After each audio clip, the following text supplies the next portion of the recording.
Let's talk about healthy aging. When I think about healthy aging, and you may have your own ideas about it, I think of healthy aging as optimal functioning at whatever age we are. And optimal is defined by you, personally.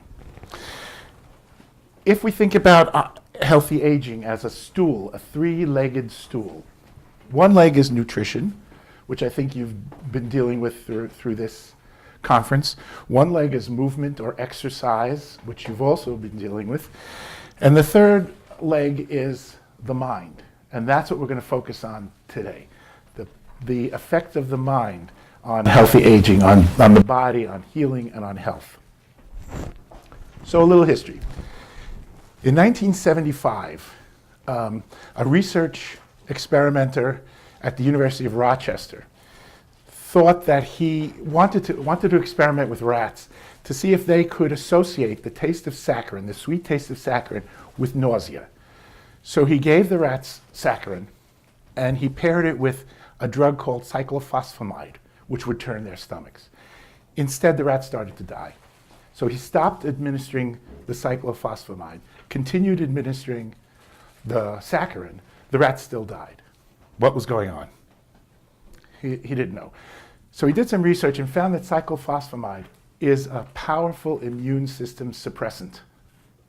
So he called another guy. He called Nicholas Cohen in, who was an immunologist. He said, let's study this problem together. Why are the rats dying? And what they realized is that the rats had taught themselves to suppress their immune systems with the taste of saccharin. In other words, the rats were literally killing themselves with their minds. Okay? Get that? So that started them thinking, this is opening up a whole new field of study. And what they did was they created this study called psychoneuroimmunology. It's a big word. You use it, people think you're smart. See? You think I'm smart, right? Ology, study, psycho, the mind, and by the mind, we're referring to thoughts, feelings, actions, intuition, imagination, all that's comprised of the mind. Neuro, the brain and the central nervous system, and the immune system. So it's the relationship between the mind, the brain, and the central nervous system, and the immune system. So they created this study. It didn't get much traction until a year later. A man named Norman Cousins, whom many of you may have heard of, he published an article in the New England Journal of Medicine where he wrote about his experiences. He recounted his experiences of curing himself of a rare blood disease, ankylosing spondylitis or something like that, using laughter. He locked himself in a motel room and watched Laurel and Hardy, I Love Lucy, Candid Camera, the Marx Brothers, and he just sat there and laughed. And lo and behold, he laughed himself cured. Okay? So he wrote about this in the New England Journal of Medicine. Why he did this was that he had read the study of the rats that these guys were doing, and the whole study of psychoneuroimmunology, PNI, and he thought, well, that's the downside. You know, with our minds, maybe we can make ourselves sick. Can we make ourselves well with hope, love, laughter, positive thinking, goodwill? Can those things affect our health? The answer is yes, as it turns out. From his research article, from his article in the New England Journal of Medicine, that spurred on a wealth of studies that were done. Some in this country, mostly in Europe. It really picked up in Europe. And around the same time, a couple, Stephanie and Carl Simonton at the University of Texas, and a friend of theirs named James Creighton, were working with people with cancer. And what they had seen is that the people with cancer their attitudes were really poor. They were despondent, they were depressed, they were pessimistic, they were hopeless. And so they thought, you know, also understanding these relationships, can we change attitudes? And if we changed attitudes, can we affect the illness? So what they did was they taught taught a group. They had an experimental group and a control group. The control group received radiation, chemotherapy, surgery, standard procedures for cancer in the 1970s. They had an experimental group who received chemotherapy, radiation, and surgery, but they were also taught visualization techniques, how to visualize their tumors shrinking, how to visualize themselves getting healthy, how to visualize themselves being more positive. And what they found was that the people in the experimental group shrunk their tumors twice as fast as the people in the control group. So, what does this say to us? What does this say to us? It says to us that we have control over our physiological processes, over our anatomy, with our minds. We do. We're not taught this for some reason. This is not like, I mean, it's sort of common knowledge. It's, things that our grandmothers used to tell us, but it's not really common practice in hospital settings, in medical settings in this country. It is overseas. So, the Netherlands, for example, there is an institute called the Helen Dowling Institute in Rotterdam, and I've been there. And Helen Dowling was a British woman who had cancer, and she worked with a mentor of mine named Marco de Vries using visual imagery. This is way back in the 70s, on her cancer, and she was cured of her cancer. And she had a great deal of money, and she gave a whole bunch of money. She gave a wad of money to Marco, and he created this Helen Dowling Institute on this corner in Rotterdam. And the Helen Dowling Institute is now funded by the Dutch government. They're pretty advanced. The Dutch government is paying the therapists and the nurses and the doctors who work at this institute. And so it's free. It's free to Dutch citizens. And on the walls, for example, on the walls of this institute are photographs of cancer cells being surrounded by B cells, killer cells, and the killer cells killing the cancer. And the reason why they do this is because one of the things that they found is that if you visualize close to the actual physiological process that's going on in your body, and you actually visualize the anatomy rather than more abstract visualizations like lights and cameras and whatever, it's more effective. You get better results. So they wanted people to see what was going on in their bodies so that when they do the visualization, they can see that. The Helen Dowling Institute was also one of the first places that discovered that women with breast cancer who attended a support group had twice the length of life expectancy as women who did not. They also found that gay men with AIDS who attended support groups also had healthier lives. They didn't necessarily live longer than the men who were just receiving AZT and DDI at the time, but they lived healthier. They lived healthier lives until that point of death. And so with that in mind, when I was one of the founders of the Brattleboro AIDS Project, and I started these support groups, a support group down there, and then I crossed the mountains and started a support group in Bennington, because I realized the importance of support groups for men with AIDS. So, a little bit of my history, just how I got involved in this. In 1980, I was a student, graduate student working on my doctorate. I was a first-year student. I was living in San Francisco. And it was around the time of finals. And all the students were really stressed out, and, up to here in work and studying and fear, anxiety. So we decided to go to Golden Gate Park. At the end of Golden Gate Park, there was a field, and we decided we were going to play touch football. It was over by the ocean. And we were playing touch football. And the fog rolled in, as it tends to do in San Francisco that time of year. the grass became very slippery. And I was running to catch a pass, and I slipped on the grass, and my leg did something really weird. It did something like, I don't know. My knee went one way, my leg went one way, my body went one way, and I heard this crack. And yeah, and the pain was searing. But you know, I was filled with adrenaline. I got up, I continued playing, and I was in a carpool. And on the way home, on the drive home, I had been meditating at that point for a few years, and I started meditating.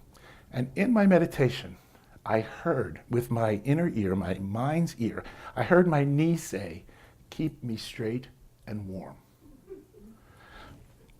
I didn't think much of it, so I went home, and I was working at the time part-time at the California School for the Deaf as a psychologist, and I was crossing the bridge. Had my little Corolla with the standard transmission, so I was using my knee a lot, and I was walking around, and the pain just got worse and worse and worse. And I was living in the Haight-Ashbury section of the city. At that time, it was sort of the tail end of the hippie movement. And I went to one of the free health clinics that were there. So these doctors, they were, looked like they were half my age. They were, examined my knee and tisking. Very bad, very bad. And they took x-rays, and they came to me and they said, "We have some bad news for you, and we have some good news for you." What's the bad news? The bad news is that you've torn your medial meniscus. There's no cure for that other than surgery. Menisci do not heal themselves. So I said, what am I going to do? And he said, but the good news is we have this new form of surgery, which now I understand to be arthroscopic. What I heard was that they were going to shrink these doctors and nurses into little vials and inject them into my knee, and they were going to sew it up. So I said, there's no way. I had no health insurance, I had no money, and it was finals time. I didn't have any time. So I wasn't going to do that. I wasn't going to do surgery. I could not do it. So I left the clinic, and I was feeling really, really despondent. And one of the doctors followed me out, and he said, I get it, the pain that you're in. Here, you're going to need surgery eventually. In the meantime, take these crutches, take this knee brace, and a couple of times a day, put a hot water bottle or a heating pad on your knee. And as I thanked him, and I was walking away, I realized that what the doctor had said to me was keep your knee straight and warm, which is exactly what my knee had told me 5 days earlier. And when I was walking home, suddenly I felt uplifted. Now wait a minute. My knee gave me really good information. Maybe I can do something about this. Maybe I can take charge of this. So I went back, I told a lot of my friends about what was going on, and one of my friends gave me this tape, an audio tape by Emmett Miller called The Healing Journey. Emmett Miller had studied with the Simontons at the University of Texas, and he created this tape where he, ironically, had little doctors and nurses going into the part of the body that needed healing and healing it up. So for 45 minutes, twice a day, sometimes 3 times a day, I would lie on the bed with a heating pad on my knee, listening to this tape, and then flipping it over, and it's just music on the back. It's really soft, new age kind of beautiful music. And I noticed something. Over time, the pain was decreasing. And I had another friend who was a physical therapist, and she gave me some exercises to do. One of them was to stand against the wall and start doing deep knee bends. And at first, I could do an inch. But I noticed that I was going deeper and deeper and deeper as time went on. In 6 weeks, I went back to the clinic. I handed them the crutches and the knee brace, and I said, thank you very much. I don't need it anymore. That was in 1980. To this day, I'm not even sure which knee it was. I have injured since then both knees, one in a ski accident, one in a bike accident. My knees are fine. I still have 2 knees that are mine. And that spurred me on to looking at the illnesses, the injuries, whatever I developed over the years as opportunities to work on them with my mind. and I have been very successful. I also then started to use it with my clients as a psychotherapist. So clients would come in with arthritis, with this, with that, and I would say, let's try something. Let's try, adding visualization, adding meditation, adding mental power to whatever the doctors are telling you to do. And they did. And I started to develop a reputation. This is in New Hampshire at the time. I started to develop a reputation of working with people with illness. And then I started working with people with AIDS. And over the years, I started getting better at this, better at being a therapist for people and better at myself. About 12 years ago, I had started to develop this fever, and I went to bed, and this searing pain started to grow in my body. I thought I was having a heart attack. So I went in, I checked, and my heart said, "It's not your heart," and showed me a picture, which I didn't understand at the time. But later I understood, because of the doctor said, well, it's either a hiatal hernia, or it's this, or it's this, or it's gallbladder, or it's esophagitis. And as soon as he said gallbladder, I knew that was it, because that was the picture that my body had shown me.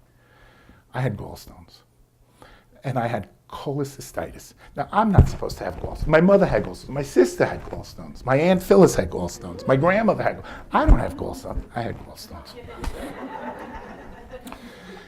And so the surgeon came in, and he said, "You got to have it out. You got to take your gallbladder out." I said, "What, are you kidding me? I get separation anxiety when I get a haircut. What am I going to be like if you start yanking organs out of my body?" I wasn't going to do that. So I said, "No, thanks." And I went to my neighbor, a friend of mine who's a homeopathic physician, and he said, well, they put me on antibiotics because I was infected. My gallbladder was infected. So he put me on, he said, eat some yogurt, take lecithin, and use your visualization. See what you can do with that, because you don't want surgery. Try visualization. Well, I did.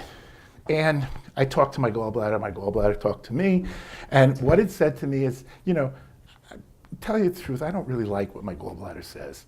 So I don't pay much attention to it. And what happened was I had another attack a year later. And then 2 years later, I had another attack. Finally, I got it. I better start listening to my gallbladder, So I did. I haven't had any issues. I still have my gallbladder. I do get haircuts. So that's my story. Now, I want to tell you a little bit about some of the, we have time? Yeah. I want to tell you a little bit about some of the studies that are being done or have been done. So Caroline talked about forgiveness and the workings of the mind. About 20 years ago, I think it was at Stanford University, psychologists took a group of subjects, sat them down, showed them pictures of that were designed to elicit specific emotional responses. So some of these pictures made them sad, some made them happy, some made them laugh, some made them angry, some made them scared, specific emotional responses. Meanwhile, simultaneously, they were drawing blood and measuring immune system response to those emotional reactions. What they found was not what most people were expecting. You speak, you get angry, your immune system goes down, you feel happy, your immune system goes up. No, it's not what they found. What they found was it didn't matter what emotion the person experienced, it's what you did with the emotion that matters. So if they were angry and they banged on the table, their immune system was happy. If they were angry and they just sat there stoically, their immune system was depressed. And the same was true with every feeling, whether it was peaceful, loving, fearful. If they expressed in some way, moved their body in some way, the immune system was happy. If they didn't, the exact opposite took place. So what I want to do is just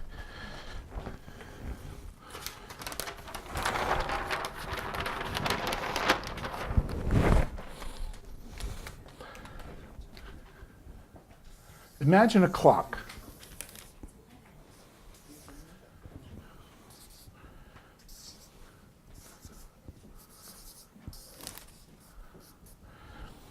Imagine a clock. 24 hours, okay? 24 hours ago, what is it, 11 o'clock now, let's say? Okay, 11 o'clock now. 11 o'clock yesterday, human beings began, okay? That was when we stood up from all fours and started to walk on 2 feet. Australopithecus, or whatever they were called then, that was the dawn of humankind, okay? 24 hours have come by, and it's now 11 o'clock again. And here we are, 24 hours later. Let me ask you this. What do you think? How long ago did we step out of our caves and start planting seeds? How long ago did we start to become agrarian? What do you think? 11:30. I mean 10:30. 10:30. Yeah. Anybody have any other guesses? Yeah. Well, 3/4 of the way around. It was actually 8 minutes ago. This is perspective. 8 minutes ago, we stepped out of our caves.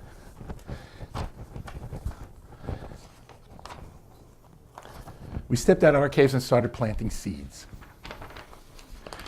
It was, oh no, I don't have it. Okay. The bridge between Asia and North America was crossed 6.5 minutes ago.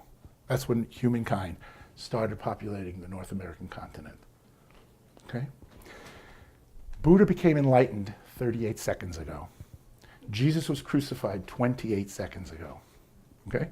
The Industrial Revolution started 5 seconds ago, 6 seconds ago.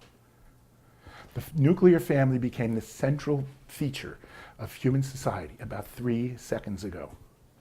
And the automobile changed the way of life about 2 seconds ago. This is the perspective that I want us to take.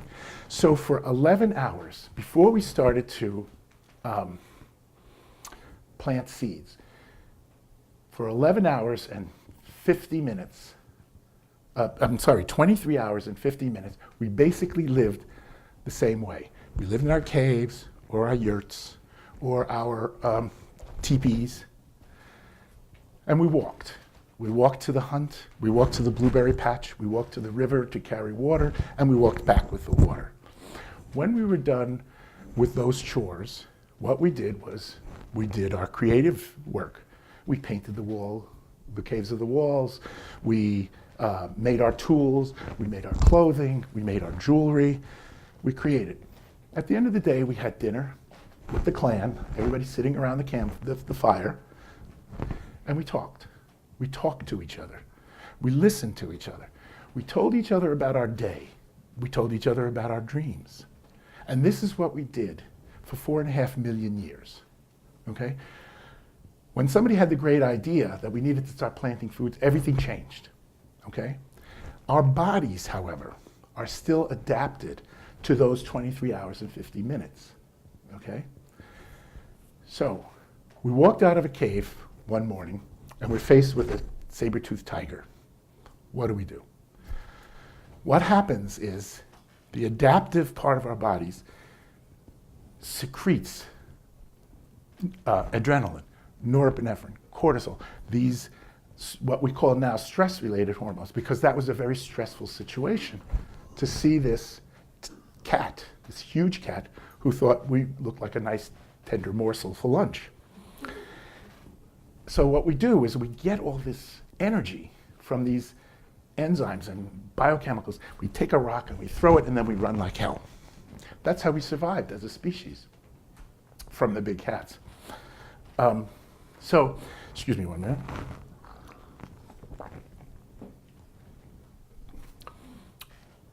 So our bodies are designed to react to emotional situations. We are supposed to react. That's what our bodies did for 23 hours and 50 minutes, 52 minutes.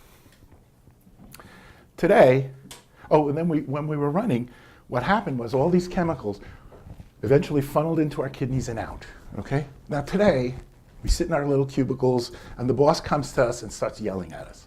You didn't get the report in on time, or we're sitting in traffic and it's, and getting really angry, but we don't throw rocks and we don't run like hell. We sit there. So what happens is these hormones keep coursing through our bodies. They don't know to go because there hasn't been an action. These hormones, in a sense, know to leave the body after the action has taken place.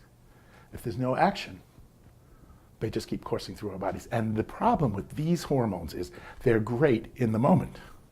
They help us throw the rock and run like hell. But if they keep coursing through our bodies, they wear us down. They're destructive to the immune system, they're destructive to the brain, they're destructive to the heart, they're destructive to the kidneys, et cetera, et cetera. They have to leave. Okay? So, with all emotions, our bodies are still adapted to that early time. Society has changed in the last 8 minutes, but our bodies have not caught up. So we still have to do what our bodies are designed to do if we want to stay healthy. Now that doesn't mean that if you're pissed off, you go into the nearest post office with your Uzi and shoot it up. But you need to find adaptive, healthy ways of expressing your anger. Now this is New England. New Englanders don't do that. Italians do, you know. I'm Italian. My sister's in the back of the room. We scream at each other all the time. That's what we do. So we have great immune systems.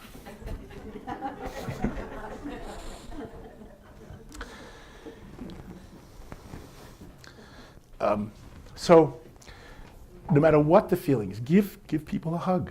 You know, if you're feeling that, give each other a hug. So in another study, there's an experiment they had rats in cages that were, like 6 or so cages wide and maybe 8 cages high. It's like a big apartment house for rats. And these rats were administered cholesterol-building drugs because they wanted to see what effect these drugs had on these rats' heart. So they gave these rats these drugs, then eventually they killed the rats, they examined their hearts, and they found that most of the rats had serious heart disease. But there was a small group of rats, like 1/6, 1/8, something like that had no heart disease at all. How did this happen? So they repeated the whole thing. Same thing happened. Exact same percentage of rats stayed healthy, and the same percentage of rats had serious heart disease. What was going on? What was going on?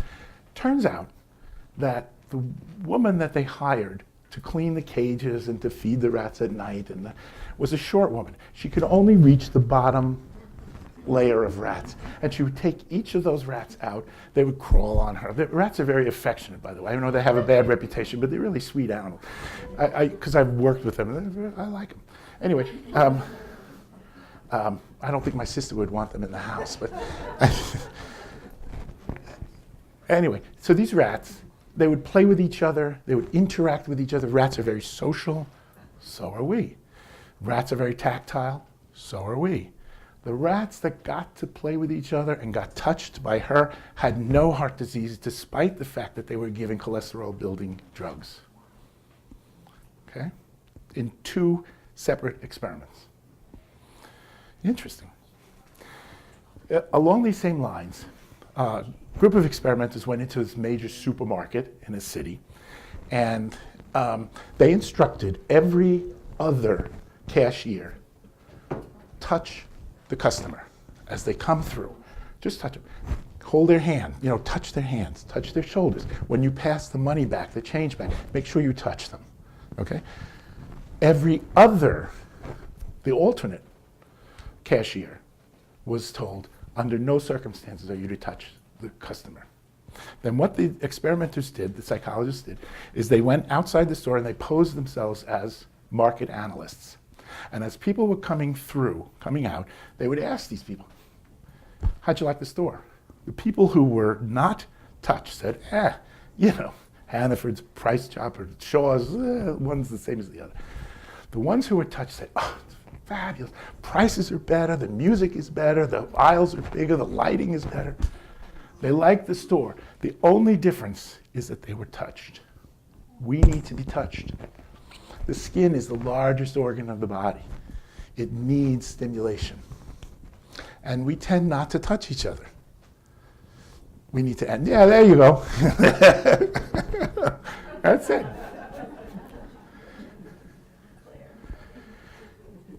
Now, there are always appropriate and inappropriate ways of expressing your feelings, you know. So keep that in mind when you're about to touch people or when you're about to express your anger or be affectionate. Keep that in mind. Yeah. Another study. They took people with cancer, and they gave them a test of optimism. Okay? So this test then divided people up into 3 groups: optimistic, realistic, pessimistic. Okay? The optimists believed it's all going to be okay. Everything's going to work out. I'm going to survive. The realists said, well, let me see. Let me do some research on this. I'll see what other adjunctive therapies I could do. Blah. The pessimist said, oh, nothing is going to work. I'm going to die. What they found, probably obviously, is that the optimists live longer, much longer, statistically significantly longer than the realists, and the realists live statistically significantly longer than the pessimists. Okay? So as an example, I had a client come in with prostate cancer. Actually, his wife came in. I could see her, sort of pulling. You need to see Michael. And she was pulling on his ear and getting him to sit down. He had prostate cancer. Oh, I'm going to die. I'm not going to make it. It's awful. I got to get all my affairs together. And so I have this healing, what I call a healing profile.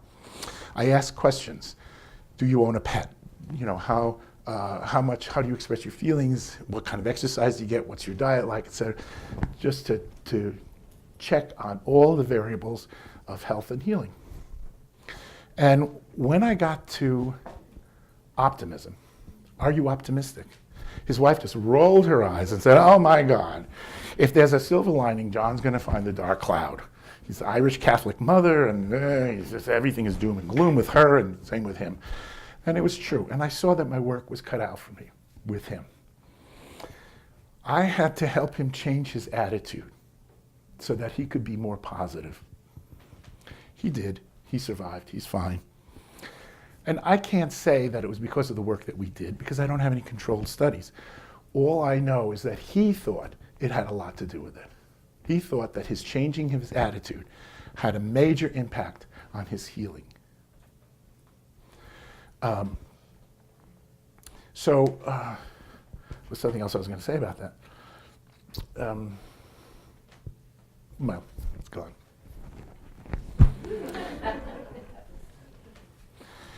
Let's see.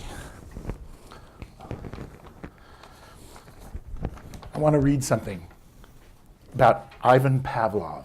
Now, you probably know about Pavlov and his dogs. He, associated bell ringing with salivating and feeding. And he was a psychologist in Russia. Peace of mind creates the most conducive conditions for physical healing. The great behaviorist Ivan Pavlov lay dying of a widespread, I can't read my own handwriting here, dying of a widespread infection years before the discovery of antibiotics. He sent an assistant to the river with the odd task of bringing back a bucket of warm mud. That done, Pavlov stuck his hands in the bucket and began to play in the mud like a child. A few hours later, his fever broke. He reasoned that if he could recreate the most peaceful, wonderful moment of his life, his body would have the maximal chance to heal. Remembering that his mother used to do her laundry in the river when he was a child, telling him stories as he played contentedly in the mud, he recreated that scene, and sure enough, his body returned to homeostasis, inner balance.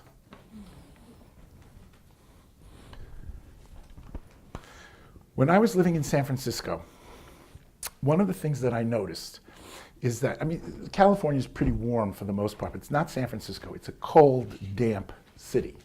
The fog rolls in. I love the climate, but it's cold and it's damp. And one of the things I noticed on a route that I would walk every day, one side of the street, because of the buildings and the angle of the sun, one side of the street was always, sort of in the shade. And in the shade in San Francisco, it's cold and it's damp. The other side of the street is sunny and warm. And my route would take me on the shady side of the street. And one day it occurred to me, wait a minute, I don't have to be cold. I could cross the street, walk on the sunny side of the street, and I'd get to the same place at the same time. And I thought, this is a metaphor for my life. Walking on the sunny side of the street is a choice. Being pessimistic is a choice. I mean, some of us think we're locked into this, oh, I can't get any better. It's a choice. Your pessimism is your choice. Your optimism is your choice. Yeah, and you can change it. Now, one of the most exciting, we still have time, right? 15 minutes. Okay. One of the most exciting pieces of research that's going on right now is in the field of telomeres and telomerase. I should write that down here.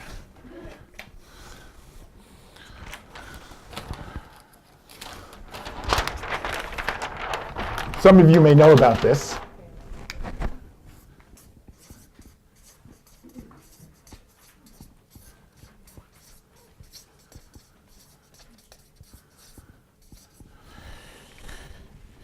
Inside the nucleus of every cell of your body is a chromosome, which is the package that communicates all the genetic material from parents to children.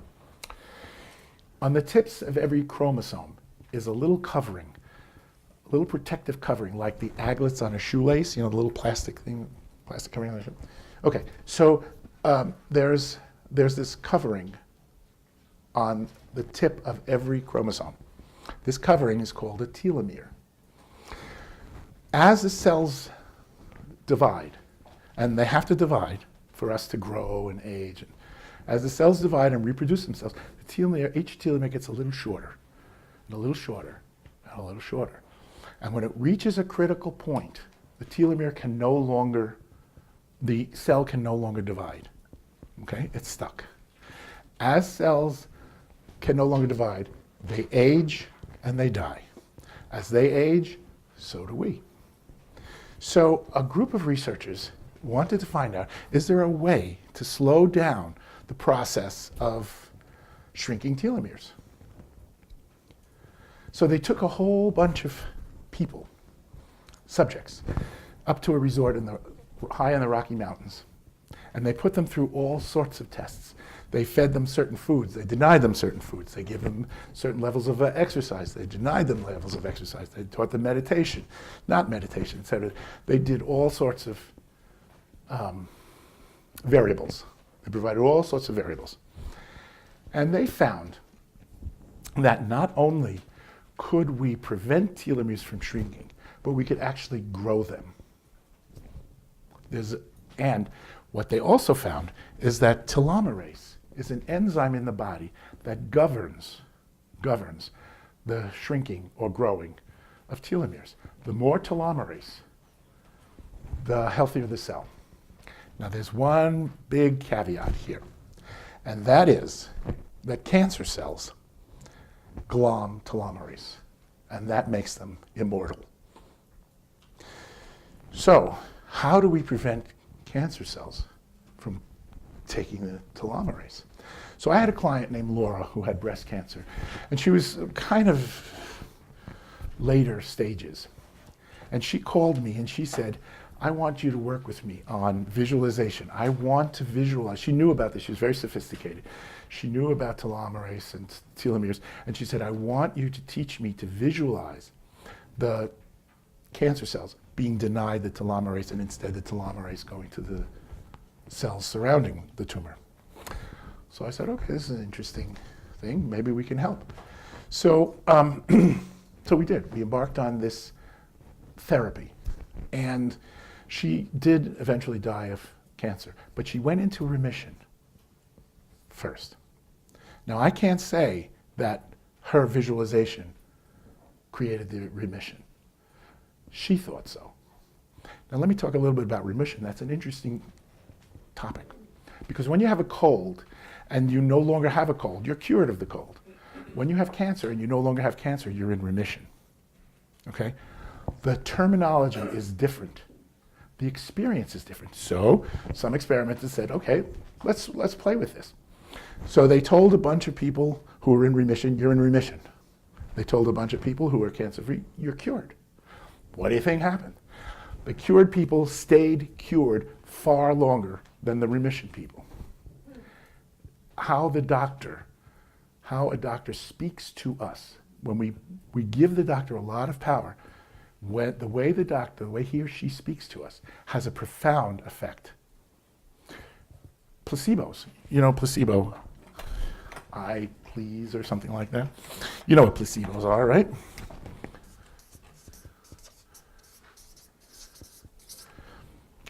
They've been used for centuries.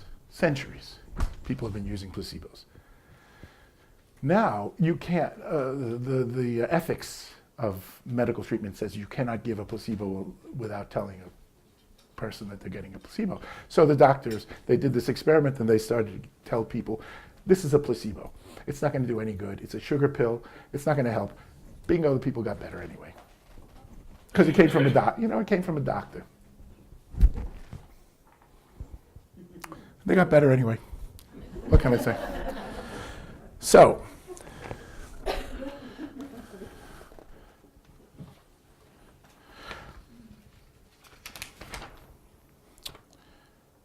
what speeds up the shortening of telomeres? Now, before I tell you this, I'm going to pass around the hat, and you've got to put money in the hat for me. This is the fountain of youth. Okay. Cognitive stress. Ruminating thoughts over the past, anticipatory worry about the future, perceived threats. Shrink your telomeres. Stressful events in life. Overeating. Emotional stress. Insulin resistance, not BMI, interestingly enough. BMI had not, body mass index, about that number. It had nothing to do with the shrinking of telomeres, but insulin resistance did. That's when your natural hormone insulin becomes less effective in lowering blood sugar. And the presence of free radicals or oxidative stress, any atom or molecule that has a single unpaired electron in an outer shell. Antioxidants, such as vitamins A, C, and E, reduce free radicals. Okay. So what lengthens telomeres? Interested? Pass that hat. Exercise, number one. And what they did was they took 3 groups, high level of exercise, medium level of exercise, low levels of exercise. And what they found was that the high level of exercise had the greatest lengthening of telomeres, the medium, and the lowest, the lowest. But even the low group had a lengthening of telomeres. Social connections, going back to sitting around the campfire when we talked for 4.5 million years. Social connections. Stress reduction, any kind of perspective taking, meditation, walking, a low-fat diet, high in fruits, vegetables, and fiber, and yoga. There's a yoga teacher extraordinaire over here. Yoga has been shown to be very effective in increasing the size of telomeres. Decreasing your weight, finding purpose in your life. Now, a lot of people who are retired or retiring lose that sense of purpose. If you lose your sense of purpose, your telomeres are going to start shrinking at a faster rate.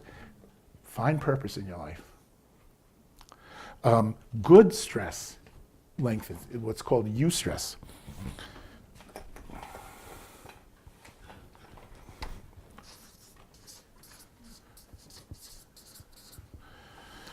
Good kinds of stress, like your granddaughter being born, that kind of stuff, lengthens telomeres. And high levels of vitamin D in the blood has been shown to be associated with lengthening of telomeres.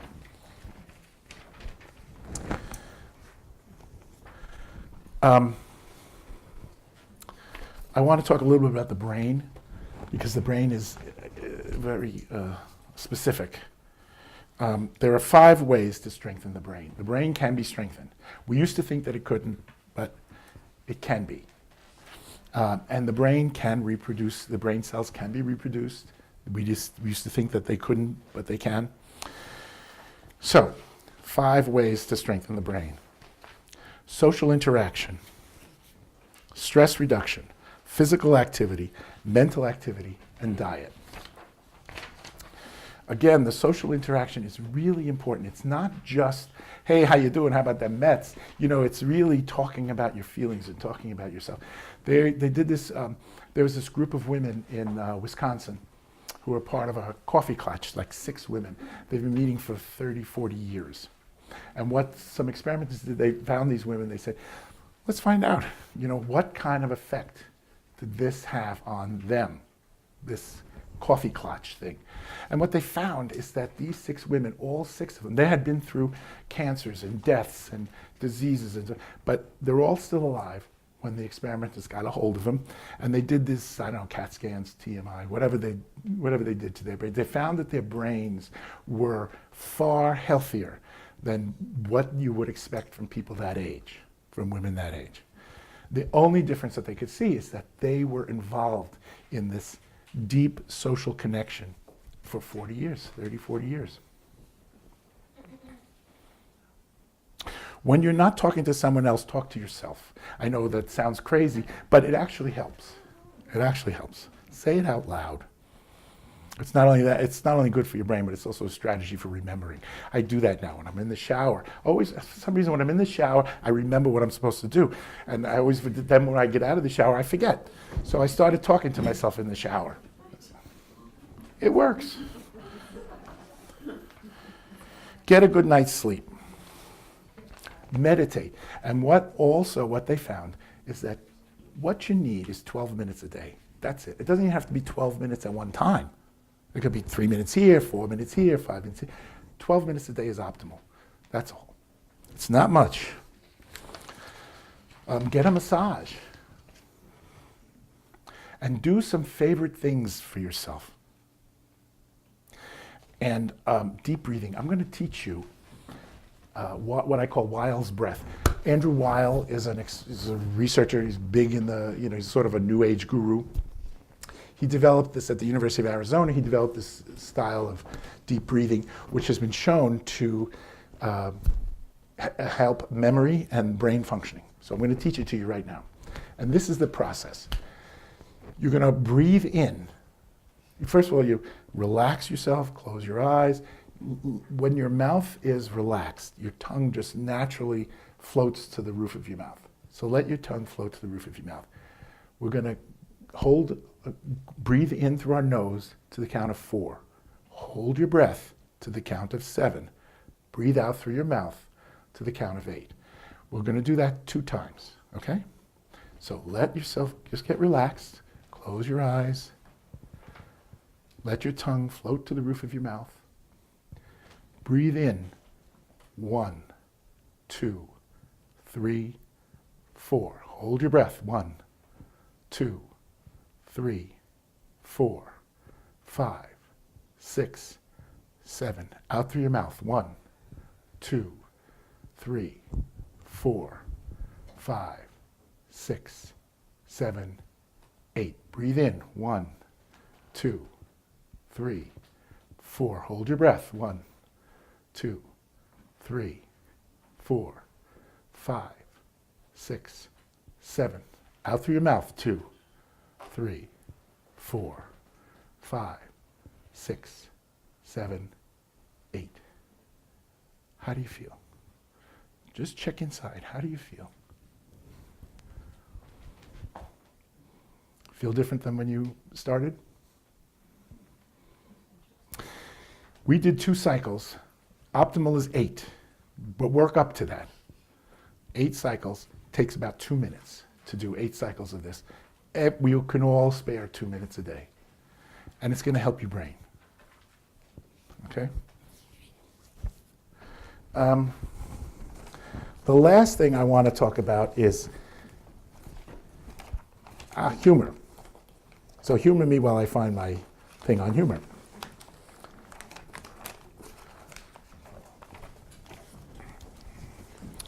I can't seem to find it.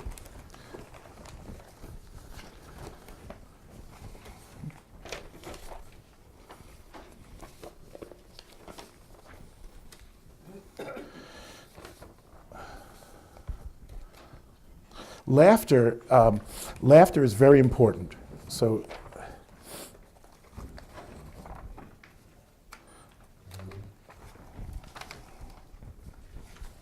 oh, here we go.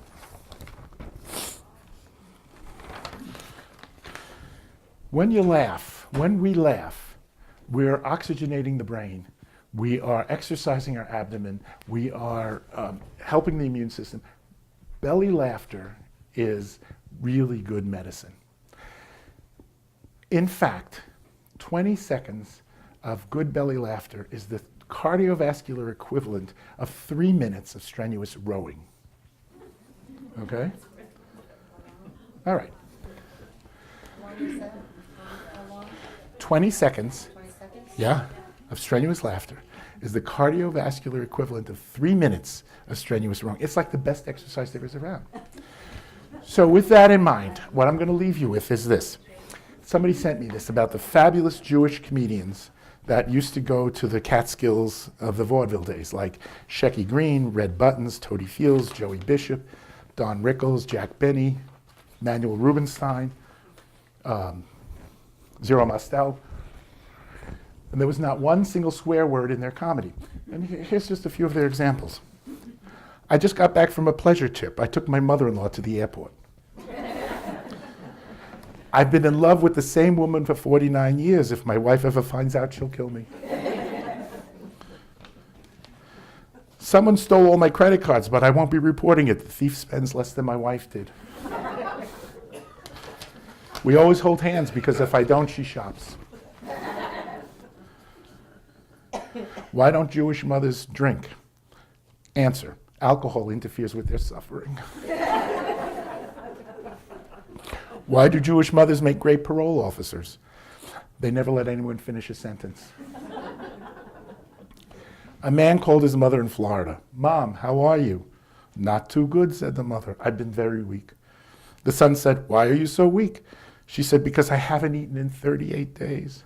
The son said, that's terrible. Why haven't you eaten in 38 days? The mother said, God forbid my son should call. I should have my mouth full. For that.